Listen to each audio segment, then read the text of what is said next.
जय श्री राम मेरे परम प्रिय भाई बहन। पुन्नाम नरकात् त्रायते इति पुत्रः। तमाम प्रकार के नरकों से जो हमारी रक्षा करता है वस्तुतः वही पुत्र है। उसमें जो सबसे सरल, सबसे उत्तम, सबसे कंपलसरी कार्य है वो श्राद्ध कार्य है। श्राद्ध में भी 3 प्रकार का कार्य होता है, जैसा कि कई बार मैं बता चुका हूं। तर्पण, पिंडदान और ब्राह्मण भोजन।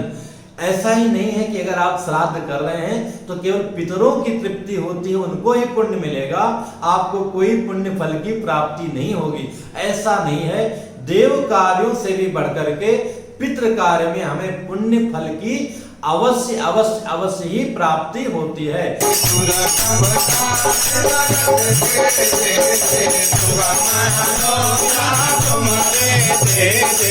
जो प्रथम प्रमाण आया है, श्राद्धात् परतरम नान्यो श्रेयस्कर मुदारितम तस्मात् सर्व प्रयत्नेन श्राद्धं कुर्यात् विचक्षणाः। अर्थात श्राद्ध से श्रेष्ठ कल्याणप्रद दूसरा कोई उपाय नहीं है। बुद्धिमान व्यक्ति को यत्न पूर्वक श्राद्ध करना चाहिए। दूसरा प्रमाण ब्रह्म पुराण से प्राप्त होता है। एवं विधानतः श्राद्धं कुर्यात् स्वविभवोचितम् आब्रह्मस्तंभ पर्यंतम जगत प्रीणति मानवः। श्राद्ध का इतना प्रभाव है कि ब्रह्मा जी से लेकर के घास फूस तृण मात्र तक सबकी तृप्ति का कारण बन जाता है। मेरे भाई बहन, देव कार्य से भी बड़ा, मतलब पूजा पाठ से भी बड़ा, पितरों के लिए कार्य को बताया गया है। क्या प्रमाण है? देव कार्यादपि सदा पितृ कार्यम विशिष्यते देवताभ्यो ही पूर्वम पितृनामाप्यायनम वरम। मतलब देव कार्यों की अपेक्षा पितृ कार्य की विशेषता मानी गई है। अतः देव कार्य से पहले पितरों को तृप्त करना अति आवश्यक है, करना चाहिए। कूर्म पुराण और हेमाद्रि में कथन है कि जो व्यक्ति श्रद्धा पूर्वकम योनेन विधिना श्राद्धम कुर्याद् वै शांत मानसः व्यपेत कलमशो नित्यम याति नावर्तते पुनः। जो व्यक्ति शांत चित्त होकर के श्रद्धा पूर्वक श्राद्ध करता है वो संपूर्ण पापों से मुक्त होकर के जन्म मृत्यु के बंधन से छूट जाता है। सोचिए, इससे बड़ा पुण्य फल की और क्या प्राप्ति हो सकती है कि जो 84 लाख योनियों में कितनी तरह की चींटियां हैं, कितनी तरह के पतंग हैं, कितनी तरह के जो है जानवर हैं, कितनी तरह के जो है जल के अंदर के प्राणी हैं, हवा में हैं, कितने सूक्ष्म हैं, कितने दीर्घ हैं, कितने मध्यम हैं। इन सारे बंधनों से मुक्ति हमको एक छोटी सी श्राद्ध क्रिया करके प्राप्त हो जाती है। इतना बड़ा महत्व है। आप कहोगे गुरुजी अगला जन्म को हम देखा है, तो आगे की चीज है। प्रेजेंट में, वर्तमान में हमको क्या प्राप्ति हो सकती है, उसके लिए मार्कंडेय पुराण में आया है। आयु प्रजाम धनम विद्याम स्वर्गम मोक्षम सुखानि च परेच्छन्ति तथा राज्यम पितरा श्राद्ध तर्पिता। अगर आपके श्राद्ध से पितृगण संतुष्ट हो गए तो श्राद्धकर्ता को, अगर उसकी आयु की कमी है तो दीर्घायु आयु, वो राजा के समान है, उसको अच्छे प्रजा की प्राप्ति होती है।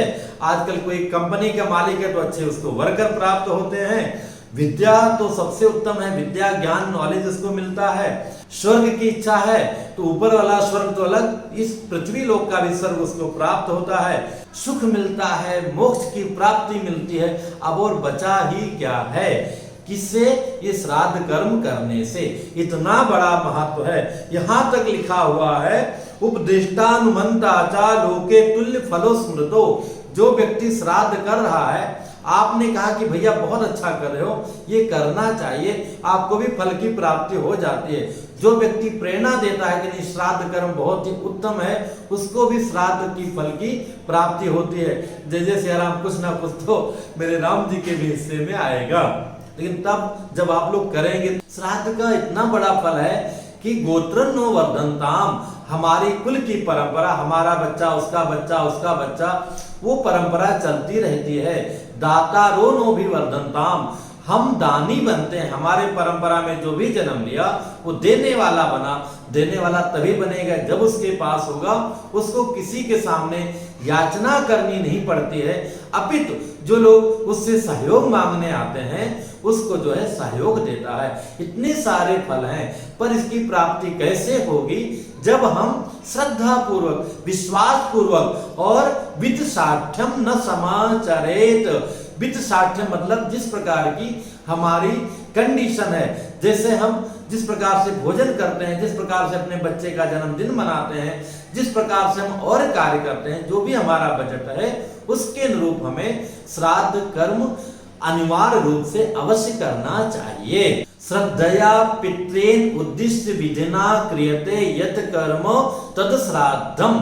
श्रद्धा पूर्वक पितरों के कल्याण के लिए, उद्धार करने के लिए जो क्रिया की जाती है उसे हम श्राद्ध कहते हैं। इस प्रकार पवित्रता पूर्वक, बिना आलस किए, बिना कंजूसी किए अगर हम श्राद्ध कर्म करते हैं तो जो बड़े बड़े यज्ञ करने के बाद भी, बड़े बड़े अनुष्ठान करने के बाद भी हमें पुण्य फल की प्राप्ति नहीं होती थी, कोई छोटे से सत्कर्म में हम प्राप्त कर सकते हैं। इसलिए जैसा सामर्थ्य हो हमें श्राद्ध अवश्य करना चाहिए।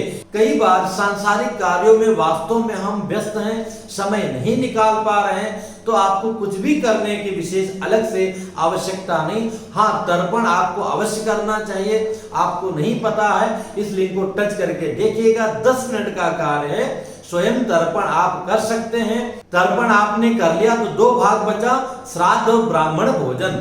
श्राद्ध पिंडदान इत्यादि आप ना भी कर पाए, एक बार आपने ब्राह्मण भोजन पवित्रता से करा दिया तो भी आपकी श्राद्ध पूरी हो जाएगी। अगर आपके घर में सुविधा नहीं है, समय नहीं है और सच्चे मन से आप पवित्रता पूर्वक जैसा ब्राह्मण भोजन कराना चाहिए आप कराना चाहते हैं तो अयोध्या जी में व्यवस्था है।